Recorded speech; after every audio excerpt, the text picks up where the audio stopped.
সুন্দৰভাৱে এক্সাৰচাইজ কৰি আছে।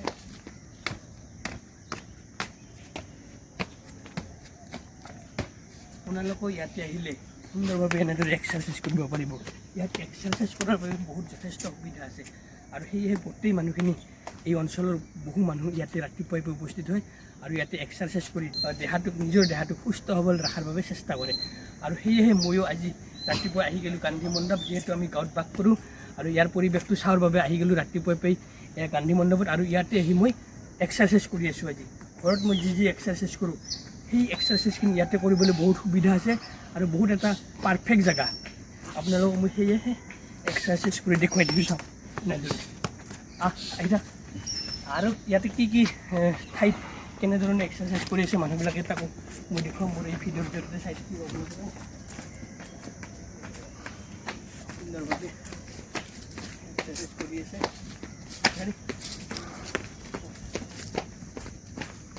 আৰু এইফালে তাত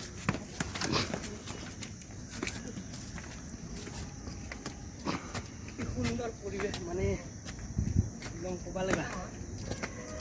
ইয়াতে বহুত এইখিনি ঠাই আৰু এক্সাৰচাইজ কৰাৰ বাবে বহুত ওপৰৰ পৰা তললৈ সুন্দৰ এটা ৰাস্তা বনাই দিছে আৰু ইয়াতে আহি মানুহবিলাকে ডেকাৰ পৰা বুঢ়ালৈকে সকলোৱে আহি এক্সাৰচাইজ কৰি থাকে।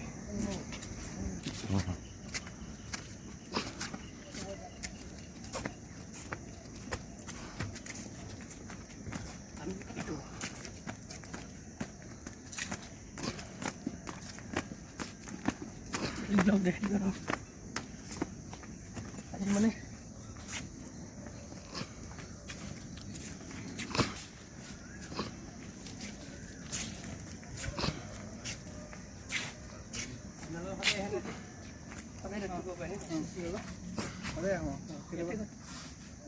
এইবিলাক মানুহ ইয়াতে সদায় তাৰমানে ৰাতিপুৱাই এক্সাৰচাইজ কৰাৰ বাবে আহি যায়। ৰাতিপুৱা কেইটা বজাত আহে আপোনালোকে? 5:30 বজাতে ইয়াতে আহি সুন্দৰভাৱে এক্সাৰচাইজ কৰে। আৰু কেইটা বজালৈকে থাকে? 7:30 বজালৈ, 5:30 বজাৰ পৰা 7:30 বজালৈ ইয়াতে আহে আৰু সুন্দৰভাৱে এক্সাৰচাইজ কৰি নিজৰ বডিৰ ফিটনেছ ঠিকে ৰাখি আছে। আহক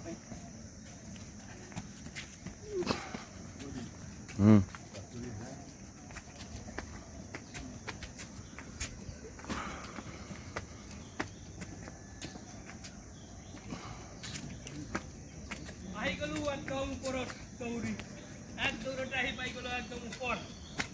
আৰু মোৰ পিছফালে এইখনে হ'ল আমাৰ গান্ধী মণ্ডপৰ আটাইতকৈ বৃহৎ, অসমৰ আটাইতকৈ বৃহৎ জাতীয় পতাকা, সেইখন সুউচ্চ জাতীয় পতাকা। আহি খুব ভাল লাগিল ঠাইখনত। মই তাকে কৈ আছোঁ, বাৰে বাৰে ভাল লগাটোও কৈ আছোঁ। মানে সুন্দৰ এটা পৰিৱেশ। আপোনালোকেও যদি অহা নাই কোনোবাই এই গান্ধী মণ্ডপলৈ, তেনেহ'লে গুৱাহাটী ফুৰিবলৈ আহিলে ইয়াত এবাৰ নাহাকে নাথাকিব। এবাৰ হ'লেও আপোনালোকে এই গান্ধী মণ্ডপৰ ঠাইখনত আহিব, ৰাতিপুৱাৰ ভাগত আহিব আৰু সুন্দৰ এটা পৰিৱেশ দেখিবলৈ পাব।